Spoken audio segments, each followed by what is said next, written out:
Hi, this is Ned Siegfried from Siegfried and Jensen. As proud sponsors of BeliefCast, we hope you are inspired by Todd's weekly podcasts, which contain so many courageous stories of recovery and personal growth. Remember, it's not what happened in the past that matters, it's what happens in the future. We invite you all to work hard and be optimistic about your future. Enjoy today's podcast.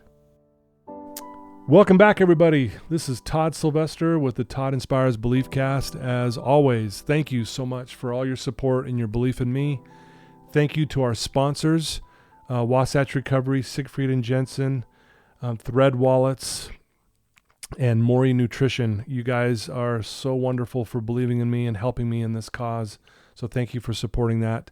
And then again, tuning in week after week and you guys sharing these episodes with people that you know and love means the world to me.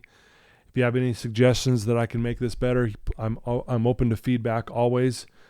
But I'm grateful once again to have an amazing person on the show today. I know this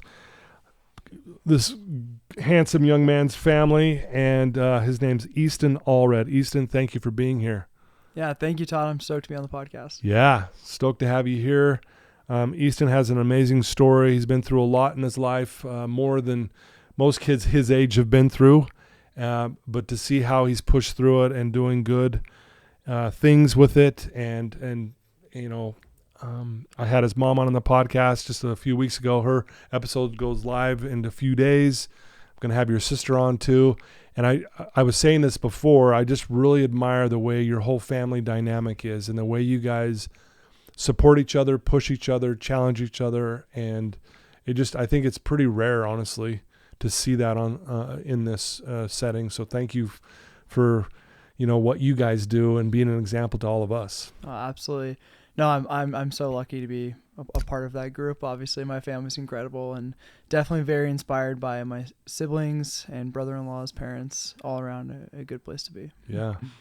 Well, a little background on Easton. He's currently a senior at BYU studying advertising and entrepreneurship. He's very passionate about personal development, health, and creating businesses and things like that. You were a top long distance runner in NCAA class before suffering some various surgeries and a mysterious illness, which we're going to talk more about. And I think we're going to bring more awareness around that for people. If I'm reading this right, you have a PR in the mile under 4 minutes. Yes, it's a little bit of a cheater because it's a converted PR, meaning I ran at a high altitude. So NCAA automatically knocks off 5 seconds. So it's a 3:59, and since I got injured and never got to run it again, I count it. Yeah, absolutely. 3:59. That's insane. I'll take it. Do you know the story of Roger Bannister? Oh, absolutely. Yeah, that's a very popular story. Yeah. But I love what that did is how it changed the belief in the world that, I guess we can run that fast. And here you are doing it. Mm-hmm. You had to, end your running career, it sounds like, because of this illness and stuff. But again, you're trying to find better ways to make the world better, to help others from suffering from chronic illness. And you're just, again, an all-around good person who's trying to make this world a better place. Is that fair? Yeah, absolutely. Definitely trying. We'll see how we get there. Yeah. So why don't we let our listeners know a little bit about you growing up, talk about your childhood, talk about maybe some things that you learned and that kind of thing. Yeah. So growing up, as I was thinking about this, looking at the questions, I grew up very passionate. Like I would say, like more than anything, I just was like a passionate kid. And I think, most kids when they're growing up, they're just playing, having fun, doing their thing. And for whatever reason, I knew what I wanted and I just would kind of go after it. So I listened to some podcasts. There were self-help podcasts that maybe my mom or my grandma had showed me. And I just got super fired up about them. So I was literally 10 years old, not eating sugar anymore and training for basketball and just kind of going towards whatever goals I had. So, when I was 14, I started a podcast. When I was 16, I wrote a book, and then, all those things got me into running, basketball, and just super invested in whichever passion I was going for. And that's kind of, the attitude that I grew up with. Again, pretty rare for, a young kid to be that, I guess, dedicated, if you will. I mean, every kid's out there doing their thing at that age, but man, you're kind of like, this is where I'm going. Yeah. Did that just come just naturally? That's just who you were, or did you get some guidance in that? Or yeah, I mean, definitely guided in the way that that like resources were shown to me. Like I think just being able to listen to like some really digestible podcasts for like a young kid they were just like, hey, like if you set your mind to something and you like write down your goals, like I'd write down like 10 goals every day. It's like if you like really want something, like you can totally just like go and get it. And that was such a cool concept to me. I was like, oh, like wow, like I can dream big and I can go achieve things and this is exciting and this is fun. And I think when you're young, there's no stress behind having a goal, Yeah. And so it's just like the world is just big and it's exciting. The other thing about being a child too is you don't necessarily have these limiting beliefs that are holding you back either. Absolutely. You heard that and you're going, oh, is that all I got to do? Yeah. You just believed it. Is that fair to say? And then you wrote these things down and like, this is where I'm going. Totally. So I'm in a lot of entrepreneurship classes at BYU right now. Okay. And we learn about this concept of entrepreneurship where if you're really knowledgeable about the risks you have ahead, you're actually way less likely to start a business. And when you do start a business, you're way more likely to fail than if you just jump in the water with the sharks, have no idea what's there, I love that. Yeah. Because as you get in the water and you try to figure out how to swim and you just keep going. And entrepreneurship is like that. Like you just need to do things to figure it out and you don't even realize how hard it's going to be until you're in it.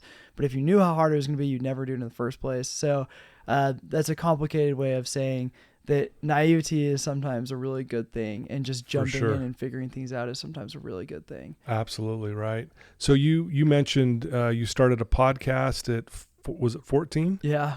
Wow. I mean, that's bold. Yeah. I mean, it was awesome. I interviewed people that inspired me, and again, it was entrepreneurs. It was people who were making a difference in the world through philanthropy and athletics and just different cool things. And I just was trying to figure out like what I was curious about and passionate about, and that was a really good way to have an outlet.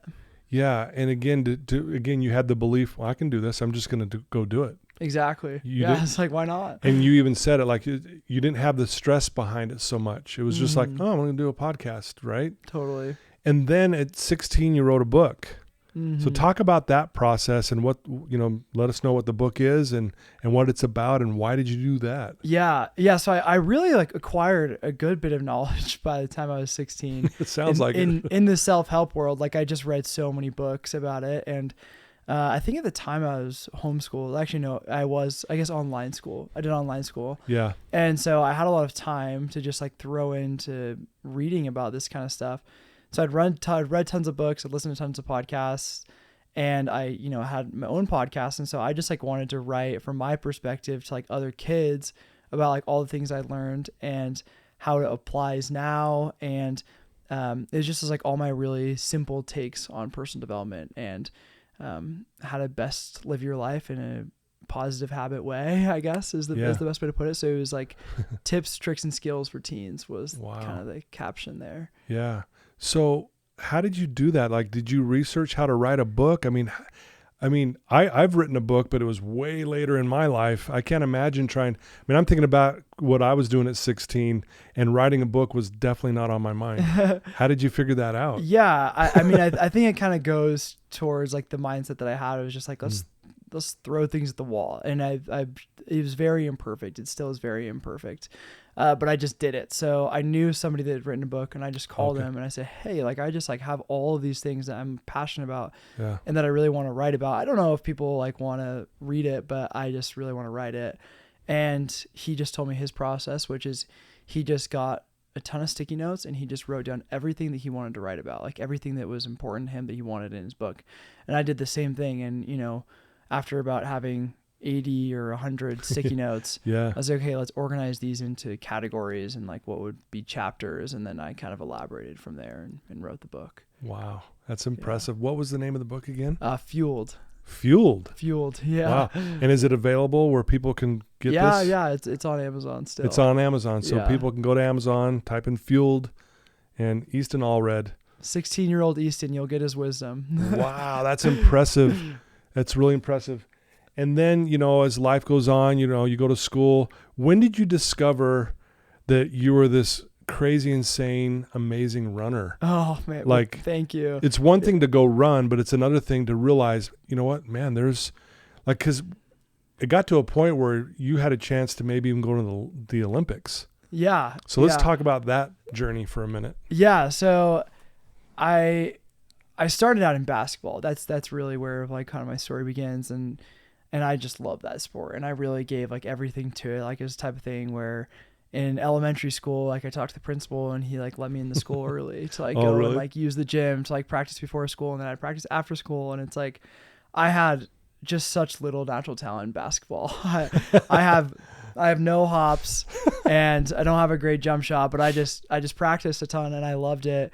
And I think that like my fitness through like doing basketball just like really developed. And then also like I had really good eating habits from, you know, the time I was really young, and combined with some natural blessings, perhaps I was pretty good at it. And so I was on a basketball team where the coach wanted us to stay fit. So he'd have all the athletes go and run 2 miles every week and report back to the coach on what our times were. So I'd go run my 2 miles. I would report back to coach, and I would run it on like really hilly, like trails outside my house. And the first time I sent it to my coach, he goes, "This isn't right. Like you need to redo it and like send it to me again." And so I was like, okay.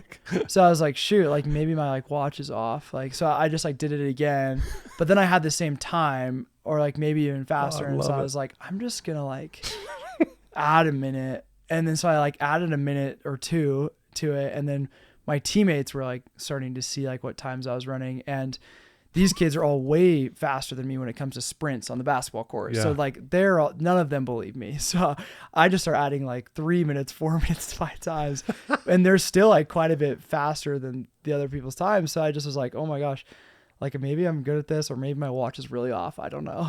Oh my gosh. And then I would run some race. I signed up for middle school cross country. I never went to the practices, but I would go and run the races, and I was pleasantly surprised to find that my watch wasn't off and that I was pretty good at it. So that's funny. The coach was like, "This is wrong. Go run it again. Yeah. This can't be right." Yeah, literally, like no one believed me. So I was like, this is something right here. And awesome. Then did you notice too that, man, I actually love doing this? Oh, I loved it. I had so much fun. Yeah, it's like, and I remember I played a little bit of tennis growing up as well. Yeah.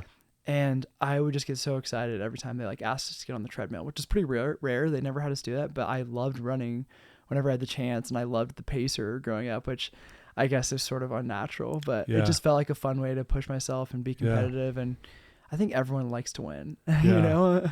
Yeah, no, I love that. You know, talking about, again, you have some amazing things that you developed as a kid, very young, that most kids I don't think do, to be quite honest.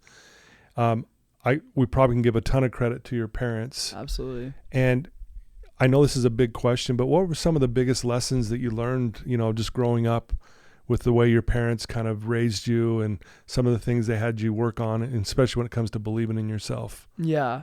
I mean, I think that my answer would change between now and then. Yeah. But I think then, like the main lesson that I took from them is like, if you want something, you can go do it. Like, you don't have to do the traditional pathway of like going to, you know, middle school and then high school and then college and then getting a 9-to-5 job. They were like, you can create, and actually you can create now if you want to.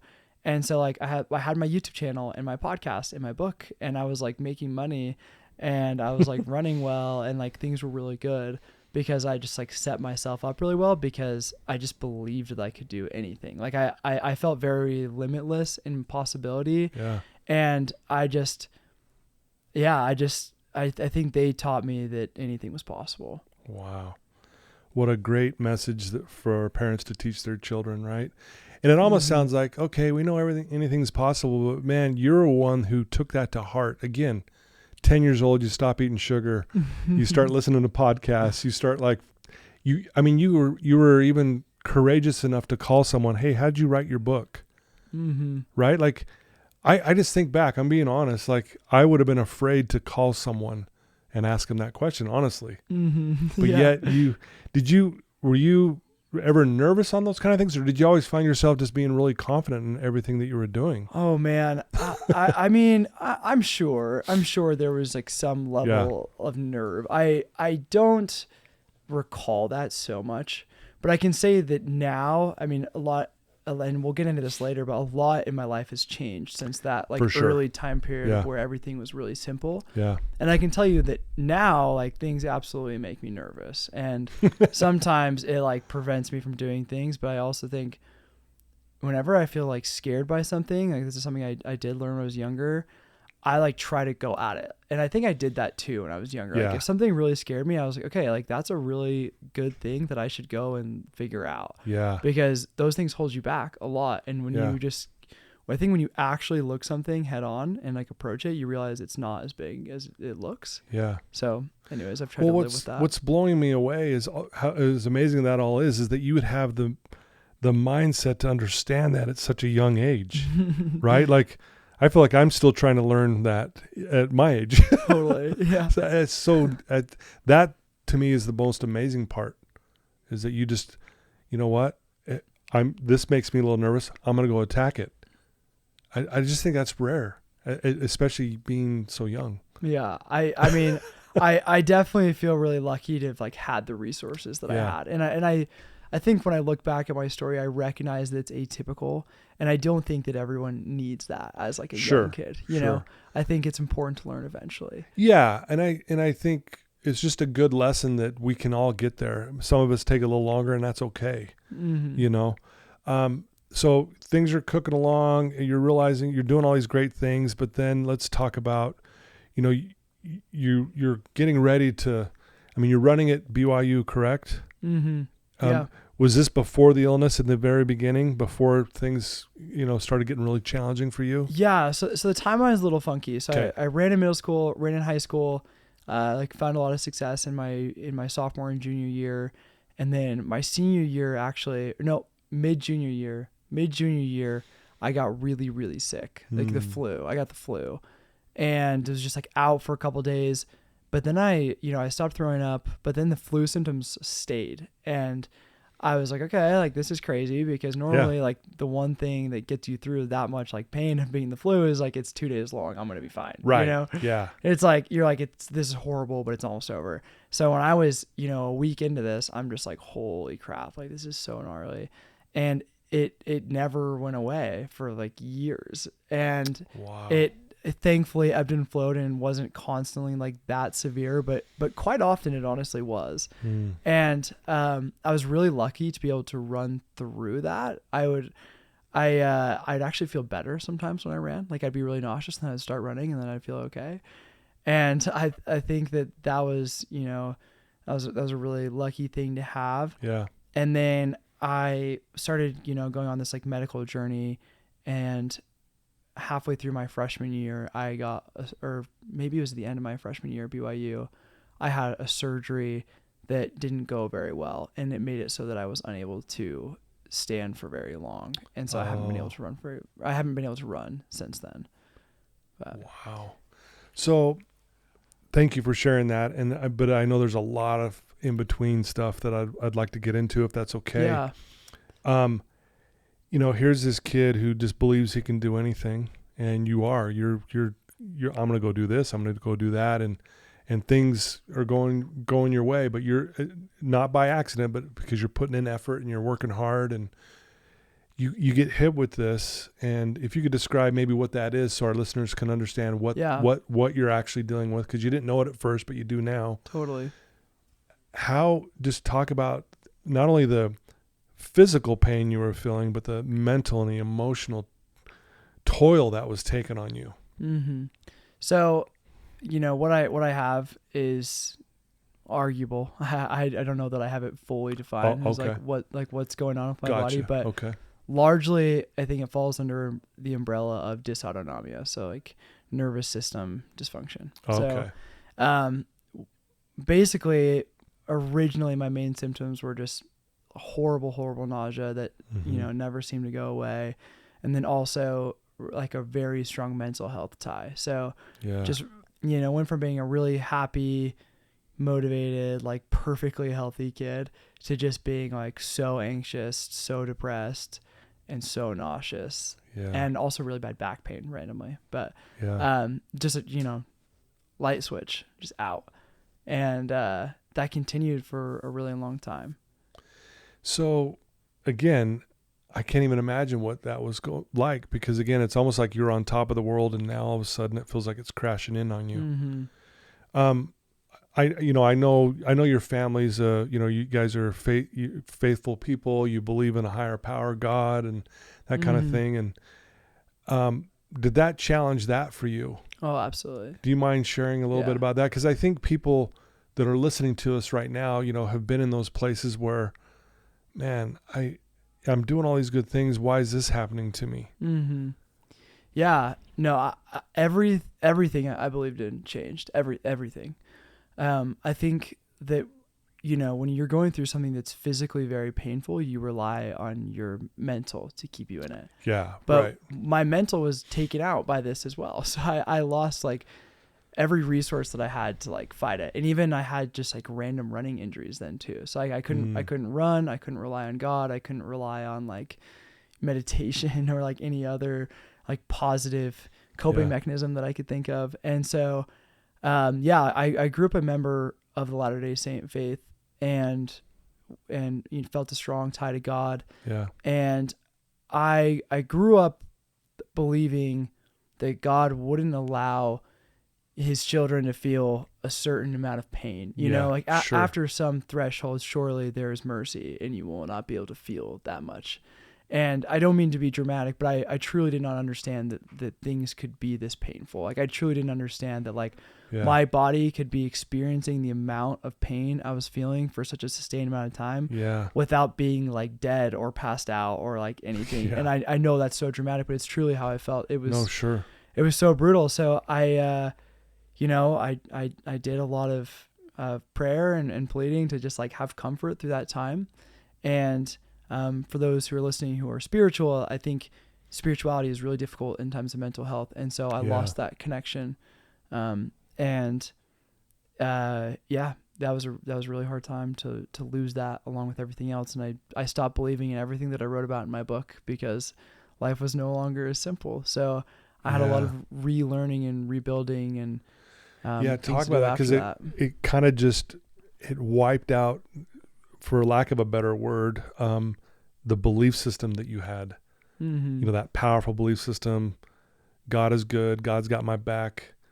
I've got these skill sets, man. I know if I want something, I'm going to go do it. Mm-hmm.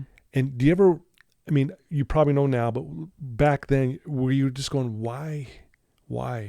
Mm-hmm. Were you just questioning, like, why am I going, after all this effort I've put in over here to get to where I'm at such a young age, did you ever go, like, why is this the thing? I never asked why me, because really? I just felt like I grew up so blessed. Like, I've got a good family. Like, to be able to have the talent that I had in running was like so incredible. Yeah. Like, I never felt like, why me? I kind of felt like, why anyone? Like why should anyone have to feel this? Sure. And it just so happened to be me in that position. But I think that what did also feel quite unfortunate is like the timing in my life that's happening. Like high school to college and like forming your beliefs in that time period is really crucial. And I just didn't understand why it needed to happen when I was like at what felt like a really great position. Yeah. And in a very, changing time. Right.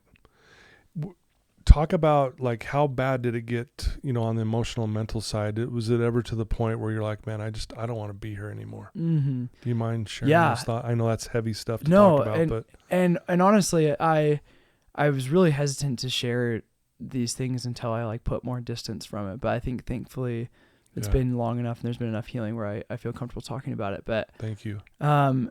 I think, there's several chapters of my illness, and I would say I was sick for 2 years, and what marked a change in chapter is when I got a diagnosis.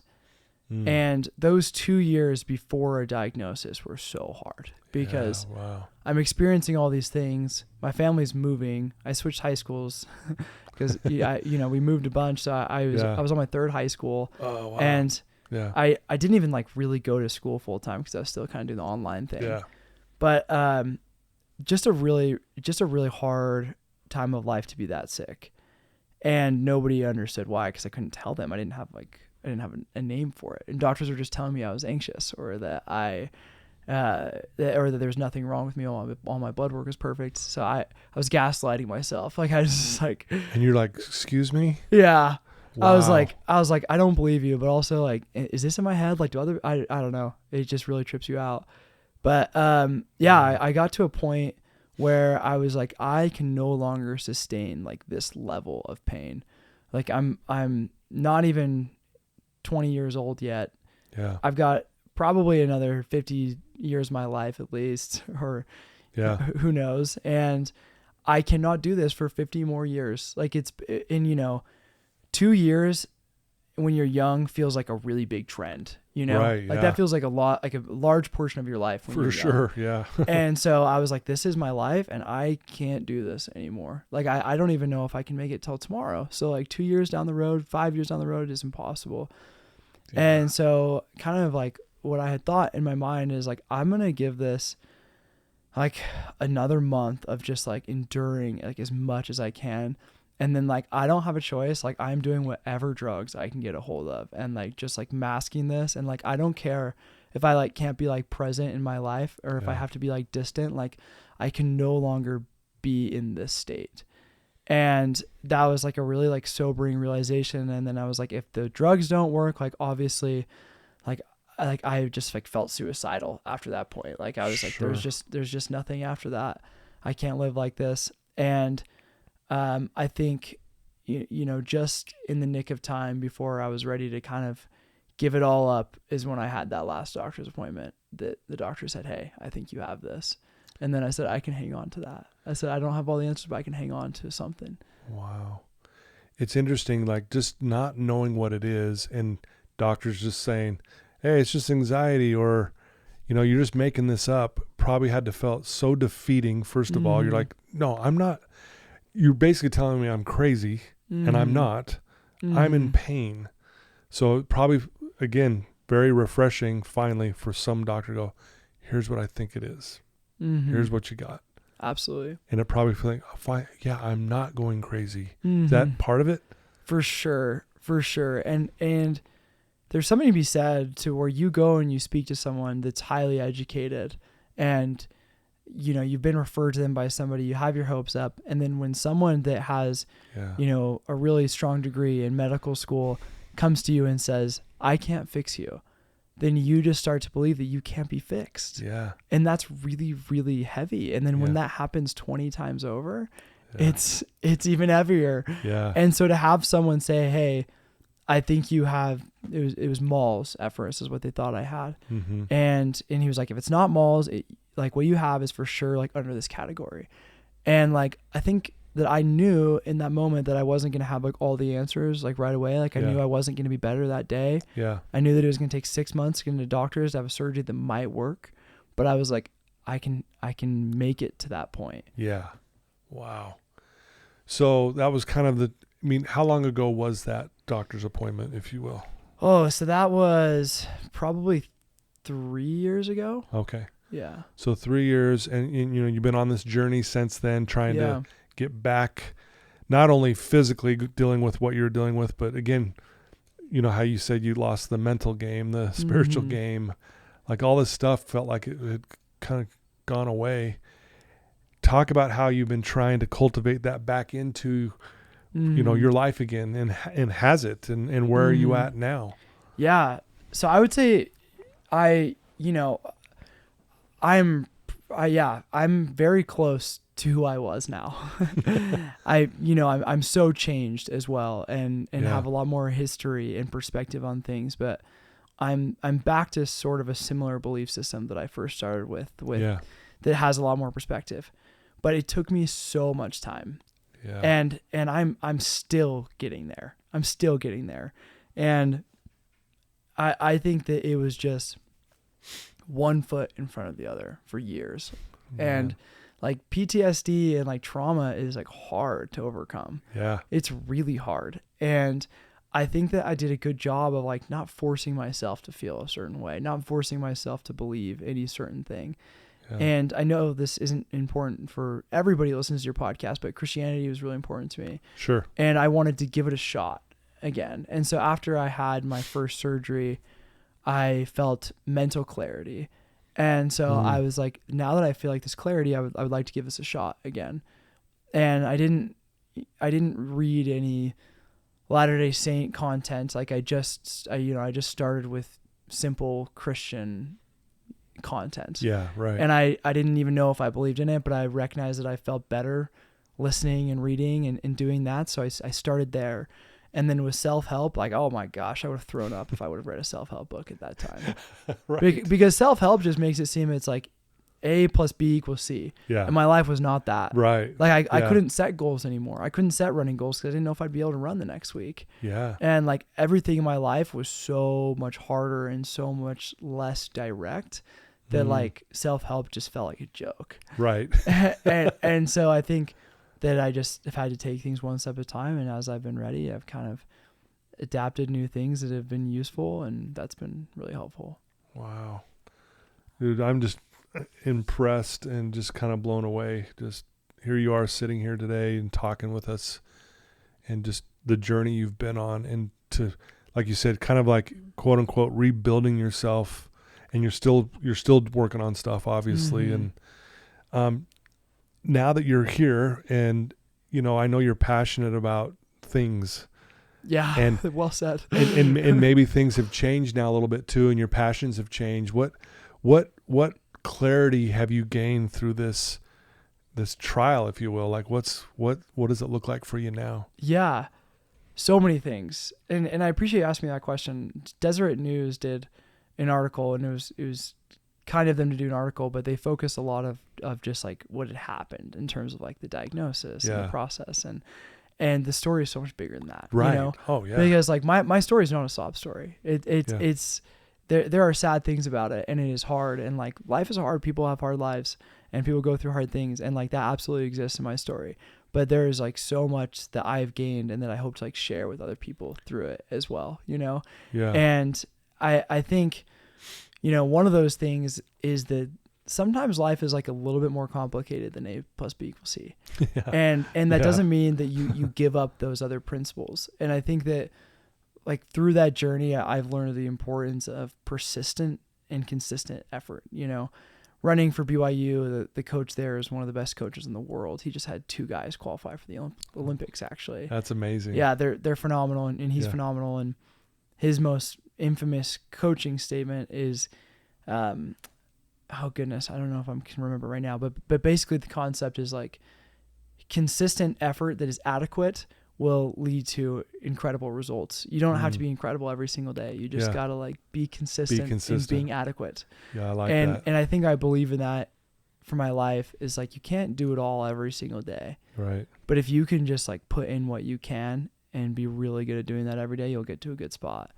And then I feel so passionate about many things, including just like having hope and like not giving up. Like I think one thing I learned in that journey is giving up is really quite useless, you know? And when you're like in the thick of it, giving up just like somehow puts you deeper than you already are, even if you don't think you can go any deeper. Like that's just like what giving up does. So if you just like choose to like stay positive and keep fighting, it's like more effort for sure, but the results are just so necessary. And it's your only option. It's not great, but it's your only option. Yeah. And you know, I have many more things to say, but I think that's a good start.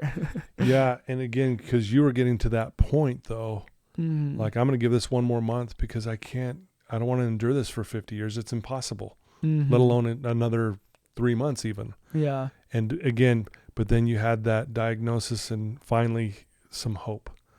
Okay, here's what we can do kind of thing. And so what a great perspective now, right? To be able to see that, you know, what are your plans now? Like, you know, you've written a book before. Have you ever thought of writing another book? Yeah. And maybe you're writing one right now. I don't know. Yeah.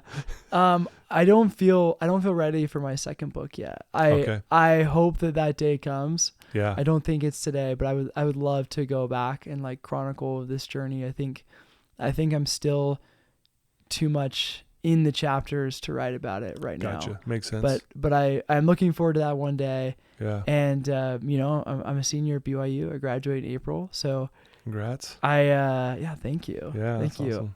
I'm working on an app right now, actually. Oh, nice. My buddies and I developed like a gaming platform that allows you to use your phone as the controller, and you just like run it through a console. So if you ever, or a computer, so you don't have to have a console.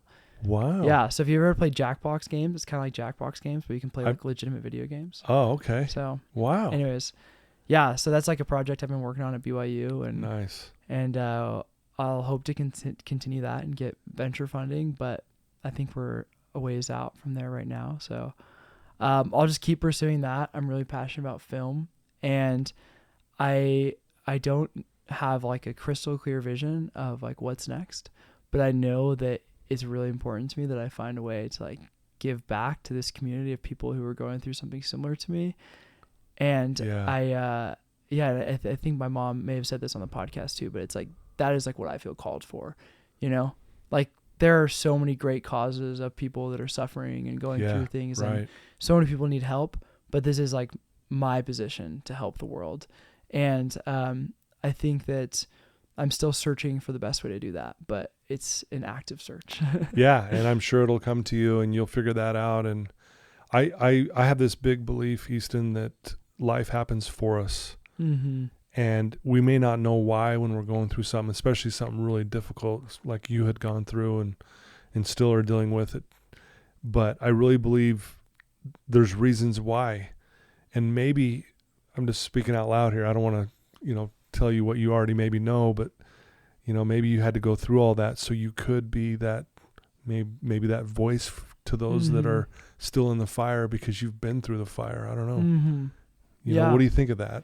Yeah, I think that when I was going through it, I spent a lot of time thinking about purpose and like why I was feeling certain things. And I think sometimes it was honestly helpful for me to just say like, you know what? I have no idea. I have no idea if there's purpose in this or if I'm just like experiencing it, but I am where I am. Yeah. I am where I am, and I have like one choice, which is just to keep going, to like take some deep breaths and just give it my best. And I think that I really do believe in the concept that like life happens for you. Yeah. I think sometimes we get too caught up in trying to recognize how. So that's kind of my take there. Yeah, man, you're wise for your age, my friend. Seriously, that's powerful. Oh, thank you. Thanks for sharing that. What does your day look like? Like, how do you keep yourself centered? Are there people in your life that you look up to, you lean on? Is it family members? Is it someone you read this guy's book or this woman's book that this person kind of helped me through some of these things? Do you pray every day? I mean, how do you conduct yourself right now? Yeah. So my health is like in an interesting spot right now. Like I'm in a great spot in comparison to where I was, but I still am dealing with it. And one thing that is still true is true for all people that have what I have is like, because our nervous systems are like a little bit more sensitive. Like if I get a little bit anxious, I'll get like so sick. And so like, I have to be elite at like keeping everything in check. Right. And so I think that what's true for other people is true times 10 for me. And so maybe I'm in a good spot to recognize what does and doesn't work. And I think what I'm like realizing is, these are simple things, but I think they're really useful. Is like, I cannot be on my phone before bed. Like I cannot be on my phone before bed. Like I got to have like 30 minutes to like read, wind down, and like go to sleep. And kind of like the same when you wake up, like get outside, get some sunlight, and then like go do your day. And then I like really lean on like those two routines to like keep me well. Okay. And I think that everyone is like that, but I don't think that everyone notices it as much as like I have to notice it. Yeah. You got to be more hyper aware of that. Yeah, exactly. And like the times are like that I go to bed and like wake up are pretty consistent. And I lean on really good people. Like I've always been fairly extroverted, and I've always like recognized that keeps me afloat. And so like even when I was like really going through, when I was sick, like I would just have people come over. I would go over somewhere else and I wouldn't even talk to them because I just was sick, but I just go lay on their couch. And I have people that are like willing to be that for me. That's awesome. And I'm just grateful to be surrounded by really good people for sure. Well, and again, I know your family's a huge support. You guys are close. You guys, really help each other out in times of need, especially. And again, that's what I've always admired about, especially your mom. And I've always looked at her and go, man, who is that woman? She's amazing, Yeah, and she's spectacular. Right. For sure. And I know your dad is too. I just don't know your dad as well. But, you guys have, a great family. And I think in those times of struggle, it's great to have people that can rally around you, even though it maybe doesn't take away the pain, but man, it sure maybe at times makes it somewhat bearable, knowing that we've got people in our corner that love us and are there for us, Totally. And I know you're well familiar with this, but it's just like, we're going to go through hard stuff. Like I'm going to go through hard stuff. You're going to go through hard stuff. Like all of us are. Yeah. And like one thing that I've like learned in the world of pain management is just not trying to get rid of that, Yeah. And just being in it and just doing the best you can and getting good people around you and being in the pain is a great thing. Yeah. That's well said. I love that. Well, Easton, if there's someone listening to us right now, listening to you, who's in a dark place and they're struggling and they're not sure what to do, what advice could you give them right now, that one person? What would you tell them? Yeah, I would say like, I have no idea what their journey is going to be like. And they probably don't know what their journey is going to be like. But hopefully I've like dropped a few nuggets in there that are helpful to just keep in mind throughout that process. And I would just say like, there isn't use in like getting rid of hope. Like my mom would always, every time like there was any spark of hope, she'd get like really excited about it. And that was too much for me. I like to just like have a little bit that is more reasonable. Like, hey, like that could potentially work for me, but I don't know. I'm not going to be like so invested in it because I don't like the downs. But right. I just think get your habits and in place, get people around you that can support you and keep you afloat, and get outside as much as you can. And even when things like feel like hopeless and dark, you just like have to keep the consistency of like what used to feel good, because one day it'll come back. And I think that for whatever reason in our lives, sometimes we are allowed to feel pain like just beyond like what we can handle. And I think that when you're in that really dark spot, you're probably closer than you think to a really happy life. And you just have to hang on for just that much longer. Yeah. And I think that it's really, really hard to imagine that like life can be like so vibrant and beautiful when you're depressed, but it can, and you're closer than you think. Wow. Is what I would probably say. Yeah. Beautifully said. Wow. Thank you. Dang, that hit me right in the heart. Thank you so much.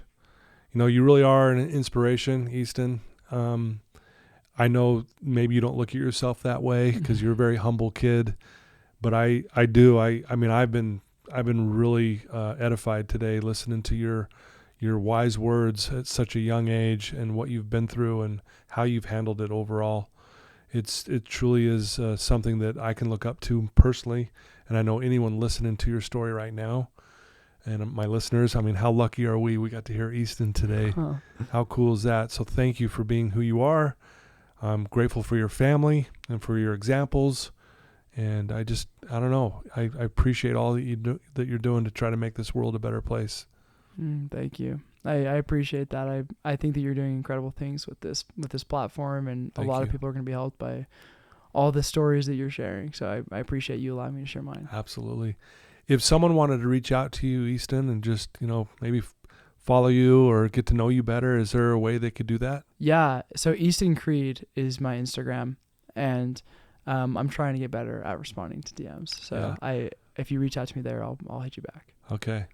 I'll put that in the show notes so they have that, and they can just click right to it. But I would recommend anyone out there who's struggling with anything to reach out to Easton. He's very wise. He knows a lot, and he can give you some good advice. And it's always nice to talk to someone who has been through something in such a way as you. Like, you know what? Because I know what you're going to say is going to be authentic and real, and it's something that would benefit me. So anyone out there who's struggling, please reach out to Easton and give him a shout out and ask him for any kind of help if that's okay, right? Yeah, absolutely. I'd love to talk to you guys. Happy to help. Yeah. Well, there you go, Easton Allred, guys. What a wonderful interview. What a great feeling I've had in this studio today with you. Please reach out to him. Thanks again for tuning in. I love you guys. Your support means the world to me. Again, thanks to my sponsors. I did fail to mention the music you heard at the beginning, at the end of this podcast, is by my good friend Paul Cardall. He's an amazing man, award-winning pianist, and just he's got a story of his own too. But thank you so much, Paul. And Easton, one last thank you. Thanks for all you do. I'll be supporting you and cheering you on from this point forward. So I hope you know that. Thank you much. All right. There you go. Everyone, love you guys. Till next time.